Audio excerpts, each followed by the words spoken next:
Bismillahirrahmanirrahim. Assalamualaikum warahmatullahi wabarakatuh.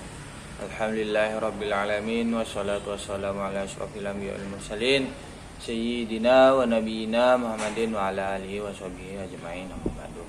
Yang saya hormati Rektor Universitas Islam Zainul Hasan Genggong, Bapak Dr. Abdul Aziz Wahab, dan yang saya hormati Kaprodi Manajemen Pendidikan Islam Ismatul Izzah MPD, dan yang kami hormati dosen pengampu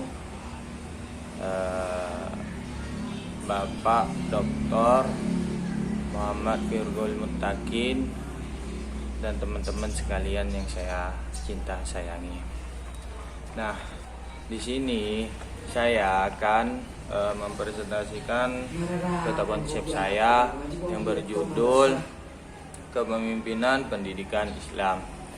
Pengertian kepemimpinan pendidikan Islam.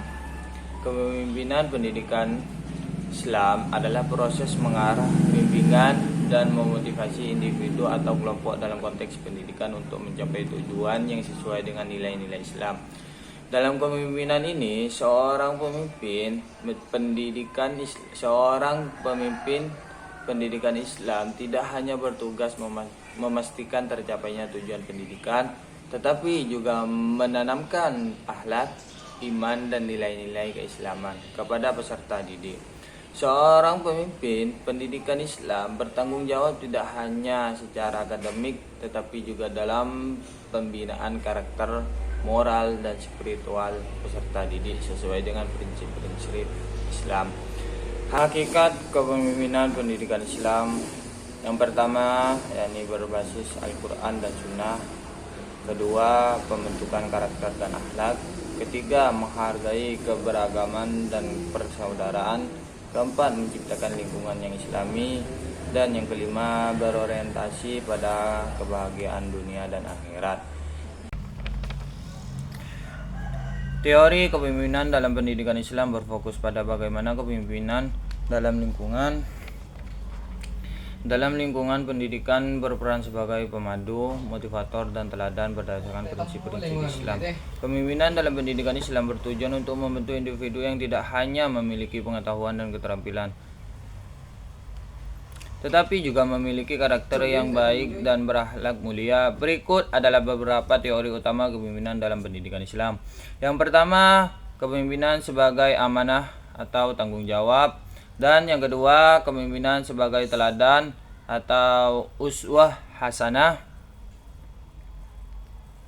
Dan yang ketiga, kepemimpinan yang melayani. Keempat, kepemimpinan transformasional. Kelima, kepemimpinan dengan prinsip syura atau musyawarah.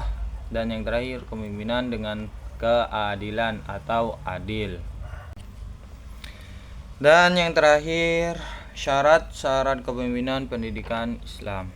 Dalam pendidikan Islam, syarat-syarat kepemimpinan tidak hanya melibatkan aspek keahlian dan kompetensi, tetapi juga karakter moral dan spiritual yang sesuai dengan ajaran Islam. Berikut adalah beberapa syarat penting yang harus dimiliki oleh seorang pemimpin dalam pendidikan Islam. Yang pertama, beriman dan bertakwa. Kepemimpinan pendidikan Islam harus memiliki keimanan yang kuat dan takwa kepada Allah. Hal ini karena seorang pemimpin tanggung jawab dihadapi Allah atas segala kebijakan dan keputusan yang diambilnya. Keimanan yang kokoh menjadi landasan bagi semua tindakan dan keputusan yang diambil. Dan yang kedua, berilmu. Ketiga, amanah, bertanggung jawab. Dan keempat, adil. Dan yang kelima, kapasitas dalam mengelola atau keterampilan manajerial. Mungkin itu saja yang bisa saya sampaikan dari presentasi peta konsep saya. Mungkin ada kesalahan, itu murni dari saya pribadi. Jika ada kebenaran, itu murni dari Allah Subhanahu wa taala. Wallahul muwaffiq ila aqwamit thoriq. Wassalamualaikum warahmatullahi wabarakatuh.